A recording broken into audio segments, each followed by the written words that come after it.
This audio might actually be really bad because of my air purifier that is right there. Hi, my name is Reagan and welcome to today's video. Today is my August wrap-up. Didn't read that many books in August. It was back to school prep, end of summer. I just didn't read that much. I read 5, which is, it's not a bad reading month. If I read anything, it's not a bad reading month. It's just like not what I'm normally up to, like 10 and above. And since I'm in my dorm, I don't have any of the physical books with me. I'm gonna put them up on the screen. My name is Reagan. If you haven't seen me before, welcome. I basically do book content, kind of whatever else I'm feeling in the moment, But I just moved into college, so this is a new setup for me. I don't really know. I'm feeling it out. Back to the actual wrap-up. Romantic Comedy by Curtis Steinfeld. I listened to this on audio while I was doing my hot girl walks. I gave this 3 stars. It started out really strong, and then it fell off. I didn't like the ending of it, but anyways, let me just go through the premise for you real quick. Basically, it's like a rom-com on SNL. The screenwriter named Sally is basically like an SNL writer. It's not called SNL, it's the Night Owls because it's a book, copyright, whatever. She's a screenwriter, and there's this like joke that she's working on for like a skit or whatever that women always fall for like the ugly guys if they're funny. That never is the reverse. So like men never fall for the ugly girls if they're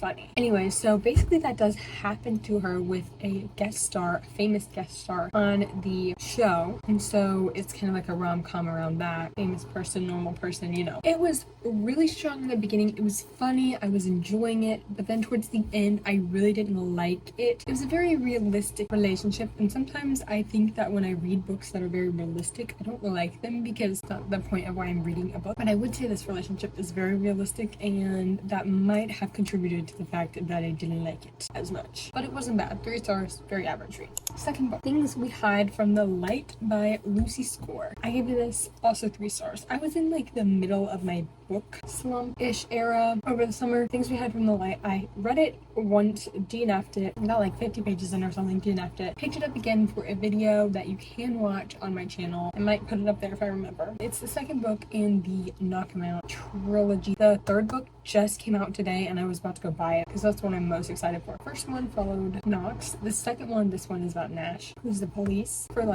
it's like a small town. Sorry if this moved, but you're literally on look. You're on my jewelry organizers that spins. Sorry if we moved a little bit. This is following Nash, the brother of the guy from the first one, and Lena, which was a character from the first one as well. But basically Nash went through like a traumatic event at the end of the first one, and this is following him in the second one, kind of trying to get over that, and how Lena helps him. This is also a romance. I enjoyed the relationship in this one and the characters in this one more, but this one dragged on a little bit more. I don't know. It wasn't my favorite in the series. I'd say they're actually pretty equal. The first one, the plot was way better, and then the second one, the relationship and the characters were way better for me. 3 stars. I think I said that already. But next was Too Hot to Handle by Tessa Bailey. I'm getting into Tessa Bailey's backlist. This is the first one in the Romancing the Clarkson quartet. It has a novella, so I don't know if that would be just a series then, but basically there's 4 books that I own. But I rated this one 3 stars. She's redoing the covers of all her past books, and they're all at Costco for some reason. So every time my grandma, she knows I like Tessa Bailey, and every time she sees a Tessa Bailey book at Costco, she'll be like, she'll text me a picture and be like, oh my god, look, I found another one. And then she'll get it for me. So that happened this past week, and she got me this one. I'm just getting into her backlist just because they're re-releasing covers and they're out in public. Too Hot to Handle was about Rita and Jasper. Anyways, let me start from the beginning. So the Clarksons are 4 Clarkson siblings. Their mother recently died. Rita finds her journal. That's kind of like her will. Her will is okay, all for my children, go to New York. You need to jump in the river at New Year's Eve at 12, whatever. Scavenger hunt quest kind of deal. And Rita finds it, and she gets all of her siblings together, and they go on this road trip to get to New York. They stop in New Mexico because their car breaks down, and Rita meets this guy named Jasper, who's this cowboy, small town, whatever that is, kind of vibe. And it's a romance, so obviously things ensue from there. This one is insta-lovey because it's in the span of her car breaking down. It's 3 or 4 days. However, I didn't feel very insta-lovey until the end. I thought the pacing was really solid up until the end. The end went a little fast and went a little cattywampus towards the end. And that's why it was 3. It was on track to be a 4 for a while there. Vicious by V.E. Schwab. I DNF'd this book also. I started it my freshman year of high school, and then I DNF'd it because I was reading it for a school project, and then I decided that I didn't want to keep reading it after I'd completed the project, and so I DNF'd it. I read a duology and a trilogy by V.E. Schwab, and I enjoyed them both. So I knew I was going to like this one, but I just didn't want to get into it because I had already read half of it already, and I just didn't want to have to reread it because I didn't really remember, but I technically read half. I rated it 4 stars. It was really, really good, but it follows Victor and Eli. They're 2 college students. It has a past and a present timeline. In the present time, Victor is just freshly out of prison, and Eli was the one who put him in prison, and Victor is trying to go after Eli, who thinks he's a superhero, vigilante, whatever, and Victor's trying to go after him and kill Eli. In the past perspective, we have Eli and Victor in their college, and they're doing a thesis, whatever, and their thesis is on EOs, extraordinaries, and EOs are people who have had a near-death experience, survived, and then have not magical powers, but powers. So they died, came back to life, and because of that they have powers. And so they're researching that, and their research is them trying to turn themselves into EOs, so they keep trying to kill themselves to develop these powers. So there are those 2 timelines. So something went really wrong, and Eli put Victor in prison, and now in the present timeline we're trying to figure out why, and watching Victor kind of go after Eli to kill him. It is very interesting. I highly recommend. 4 stars. The end I listened to on audio because I had read the whole 300 pages. The last 100 pages I listened to on audio because I was trying to pack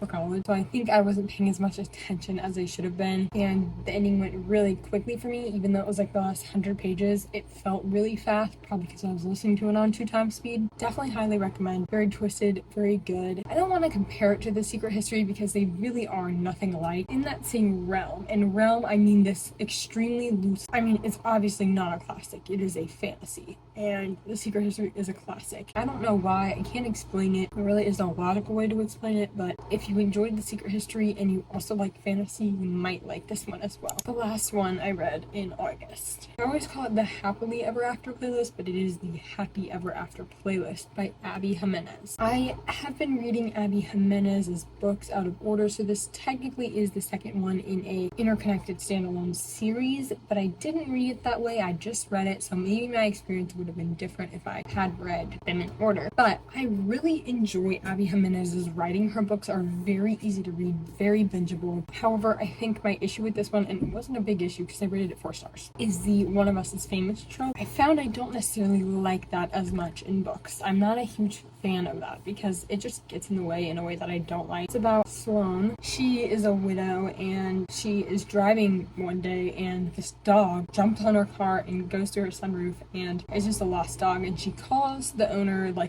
number on the tag or whatever, and is like, hey, have your dog. The owner's not answering, and after 2 weeks or something, she's like, okay, I'm just gonna keep it. The owner obviously doesn't want it. Jason reaches out. It's the dog's owner 2 weeks later, and she's like, actually, I'm not giving you back this dog. And he's like, well, can you please, I didn't know he was lost, he was supposed to have a sitter, whatever, I'm in Australia. So she's like, okay, fine. They talk a little bit more, they communicate. She ends up keeping the dog for him until he gets back from Australia. They talk exclusively through text in the first half of the book, and I really, really enjoyed that half. When they got to be in person, I liked it a little bit less, and I can't really explain to you why. So 4 stars. It was a good book. I love Abby Jimenez's writing, but it wasn't my favorite of hers that I've read so far. Thank you so much for watching today's video. It was probably very short because I'm on a time crunch here and new location, but let me know if you like this setup, the dorm kind of vibe. It's the only vibe I can have right now because I'm very limited on space, but thank you for spending your time with me today. I hope you enjoyed, and I'll hopefully see you in the next one.